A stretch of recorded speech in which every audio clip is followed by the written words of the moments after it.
Doctor صاحب وہ ایک سوال یہ بھی ہے کہ دجال جو ہوگا وہ ایسے کام کرے گا کہ جو خدا کر سکتا ہے، یعنی کہ مردہ زندہ کرنا، بارش برسانا، کھانا دینا، تو یہ ایسے کیسے ممکن ہوگا؟ کیسے اس میں جو ہے نا یہ طاقت ہوگی؟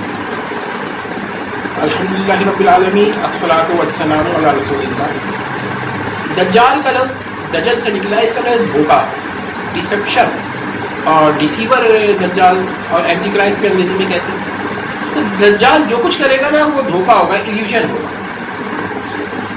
اب کچھ صفات باری تعالیٰ کی ہیں جو خاص باری تعالیٰ کی ہیں، وہ اور بعض افعال ایسے ہیں جس میں صرف اللہ ہی قادر ہے، غیر اللہ اس میں قادر نہیں ہو سکتا، تو دجال بھی اس میں قادر نہیں ہوگا۔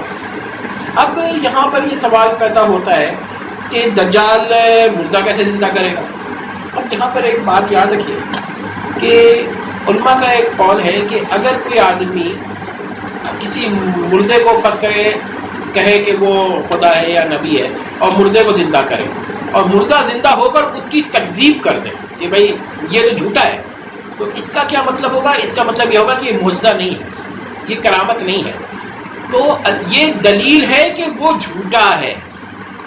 اب کیا ہے، دجال جب ایک کیا کہتے ہیں مومن ہوگا، کچھ لوگ کہتے ہیں حضرت خضر ہوں گے، ایک روایت آتی ہے، کیونکہ مسلم شریف کی روایت ہے تو ہم اس کی سند کو نہیں چیک کریں گے، بلکہ ہم اعتبار کریں گے کہ ہو سکتا ہے یہی بات ہو، کیونکہ مسلم شریف، بخاری شریف کی روایات کو ہم اس کی اسناد پہ اعتراض بڑی مشکل سے ہوتا ہے۔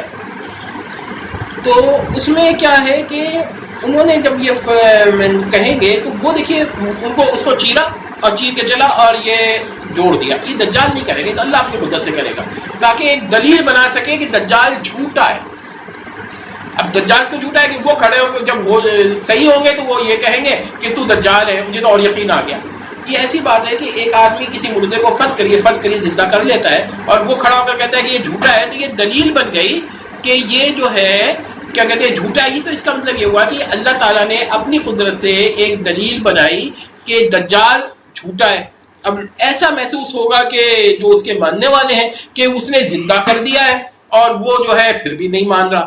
تو یہاں پر یہ فرق دیکھ لیجئے۔ دوسری بات یہ کہ بارش پر قدرت تو کسی انسان کو نہیں ہے، یعنی یہ قدرت ہے جو ذات کے ساتھ قائم ہوتی ہے۔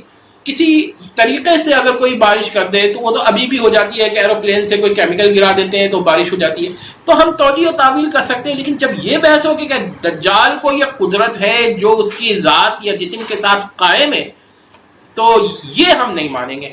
تو جو لوگ یہ سمجھتے ہیں کہ دجال کو یہ طاقت ہے، یہ نہیں مانیں گے۔ اب جو چیزیں ہیں اسی طرف اڑ کے آئیں گی، تو اس کے لیے ہم یہ نہیں مانیں گے کہ اپنی قدرت سے جو اس کی جسم کے ساتھ ہے، قدرت عطائی ہے، اس کے ساتھ وہ کھینچ رہا ہے، ایسا نہیں ہے۔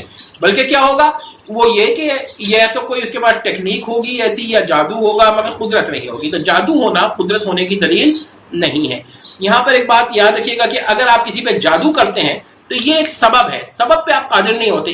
آپ کچھ اعمال کرتے ہیں، اس کے کچھ نتائج نکلتے ہیں، یہ نہیں ہو سکتا کہ وہ اعمال کریں اور نتائج روک لیں۔ تو یہ ایسی بات ہے کہ ایک اینٹ گرائی، اس نے دوسری اینٹ گرائی، اس نے تیسری اینٹ گرائی، آپ کا جسمانی حرکت صرف اپنے جسم کو حرکت دینا ہے اور باقی سب ایک پروسیس کے تحت ہو رہا ہے، آپ روک نہیں سکتے اس کو۔ گولی چلا دی، اب آپ روک کر دکھائیں کہ بندوق سے گولی جا رہی ہے، وہ آپ کے اختیار میں نہیں۔ تو دجال کے لیے بھی ایسے ہی ہے کہ وہ ڈسپشن ہے، وہ ایلیوژن ہے، اور پھر ایلیوژن بھی ہوگا۔ ایلیوژن یہ ہوتا ہے کہ وہ کچھ چیزیں کرتا ہے آدمی، وہ حقیقت میں وہ نہیں ہوتی، لیکن لوگوں کو لگتا ہے۔ اب آپ یہ دیکھیے بہت سارے لوگ جادو دکھاتے ہیں، ایکچولی وہ جادو بالکل نہیں ہوتا، وہ ٹرکس ہوتی ہیں۔ تو دجال کی ٹرکس ہوں گی اور دھوکہ ہوگا، نام ہی اس کا دجال ہے۔